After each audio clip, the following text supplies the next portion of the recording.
आज हम भारत की नींव यानी इसके संविधान के ब्लूप्रिंट को समझने वाले हैं। सोचिए, हम इसे एक बहुत बड़े राष्ट्र निर्माण प्रोजेक्ट की तरह देख रहे हैं और ये पता लगाएंगे कि दुनिया के सबसे बड़े लोकतंत्र की बुनियाद आखिर रखी कैसे गई। जरा सोचकर देखिए, अगर किसी को बिल्कुल जीरो से एक देश बनाना हो तो सबसे पहले क्या चाहिए? शायद जमीन, लोग, कुछ नियम और एक सरकार चलाने का तरीका। हमारा भारतीय संविधान बस यही काम करता है। ये कोई सूखी सी कानूनी किताब नहीं है, बल्कि एक देश को खड़ा करने का एक बहुत ही प्रैक्टिकल एक्शन प्लान है।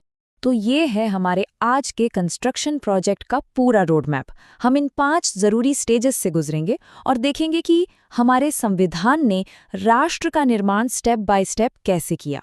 तो चलिए काम शुरू करते हैं और पहले कदम से इसकी शुरुआत करते हैं। सबसे पहले ये समझना बहुत ज़रूरी है कि संविधान ही वो बुनियाद है, वो नींव है जिस पर आज का पूरा भारत देश खड़ा है। इस पूरी चर्चा में हम इस ब्लूप्रिंट के शुरुआती हिस्सों पर फोकस करेंगे जो देश की बेसिक बनावट को तैयार करते हैं। मतलब यही हिस्से ये तय करते हैं कि भारत की सीमाएं क्या होंगी, यहाँ कौन लोग रहेंगे, इन लोगों को क्या अधिकार मिलेंगे और आखिर में सरकार चलेगी कैसे। अच्छा, किसी भी कंस्ट्रक्शन का पहला स्टेप क्या होता है? नींव रखना। राष्ट्र निर्माण में ये नींव 2 सबसे बेसिक चीजों से बनती है, देश का इलाका यानी जमीन और उसके लोग। संविधान के भाग 1 और 2 बस इसी की रूपरेखा तैयार करते हैं। और यहीं पर एक बहुत ही दिलचस्प बात सामने आती है। संविधान का अनुच्छेद 1 भारत को यूनियन ऑफ स्टेट्स यानी राज्यों का संघ कहता है, ना कि राज्यों का महासंघ। ये शब्द बहुत सोच समझकर चुना गया था। देखिए, आज़ादी के ठीक बाद देश की एकता बनाए रखना सबसे बड़ी चुनौती थी। इसीलिए संविधान बनाने वालों ने ये साफ कर दिया कि भारत एक ऐसा संघ है जिसे तोड़ा नहीं जा सकता। इस तुलना से बात और भी साफ हो जाती है। अमेरिका में क्या हुआ कि राज्य एक समझौते के तहत साथ आए थे, लेकिन भारत में राज्यों को संघ से अलग होने की इजाज़त बिल्कुल नहीं है। बल्कि हमारी संसद तो एक सिंपल मेजॉरिटी से ही किसी भी राज्य का नाम या उसकी बाउंड्री बदल सकती है, जो हमारे केंद्र की मजबूती को दिखाता है। ठीक है, जमीन तो तय हो गई, लेकिन अब सवाल आता है कि इस पर रहने वाले लोग कौन हैं। संविधान का भाग 2 नागरिकता के बेसिक नियम बताता है। इसमें सबसे जरूरी बात अनुच्छेद 9 में है कि अगर कोई इंसान किसी और देश की नागरिकता ले लेता है तो उसकी भारतीय नागरिकता अपने आप खत्म हो जाएगी। मतलब भारत में एकल नागरिकता का सिद्धांत है, दोहरी नागरिकता का नहीं। तो नींव रख दी गई है। अब बारी है उन मजबूत पिलर्स यानी स्तंभों की, जो इस पूरी इमारत को हमेशा के लिए सहारा देंगे। संविधान का भाग 3 यानी हमारे मौलिक अधिकार ठीक यही काम करते हैं। ये हर नागरिक को सरकार की ताकत के खिलाफ एक तरह की गारंटी देते हैं।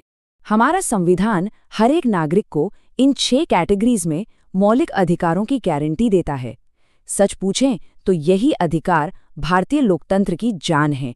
यही वो चीज़ है जो ये पक्का करती है कि हर इंसान इज्जत और आज़ादी के साथ जी सके। तो ये है वो 6 स्तंभ: समानता, स्वतंत्रता, शोषण के खिलाफ अधिकार, धार्मिक स्वतंत्रता, सांस्कृतिक अधिकार और हाँ, सबसे जरूरी संवैधानिक उपचार का अधिकार। ये सिर्फ अधिकारों की एक लिस्ट नहीं है, बल्कि हर नागरिक के लिए एक सुरक्षा कवच है। लेकिन एक सवाल उठता है, ये अधिकार सिर्फ कागज पर ही न रह जाएं, इसके लिए क्या व्यवस्था है? यहीं पर आता है अनुच्छेद 32। डॉक्टर अंबेडकर ने इसे संविधान की आत्मा और हृदय कहा था। क्यों?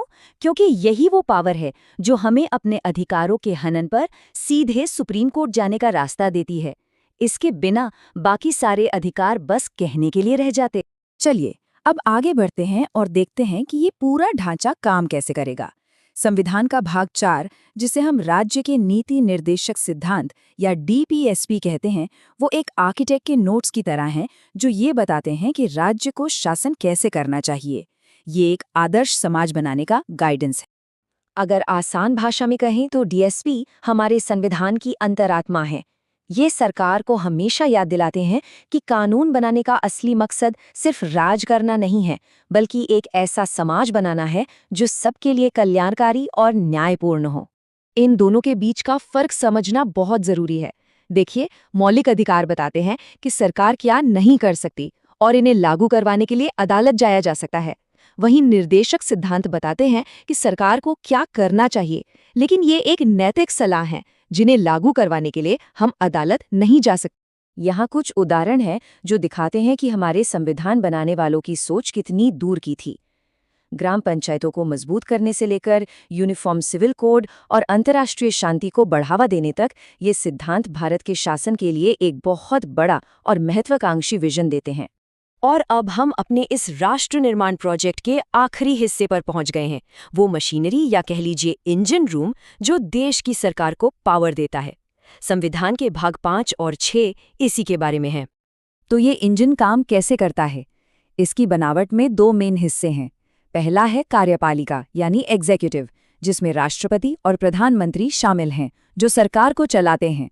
और दूसरा है विधायिका यानी लेजिस्लेचर, जो हमारी संसद है और जिसका काम है देश के लिए कानून बनाना। हमारी संसद के 2 सदन हैं और दोनों का अपना अपना एक खास रोल है।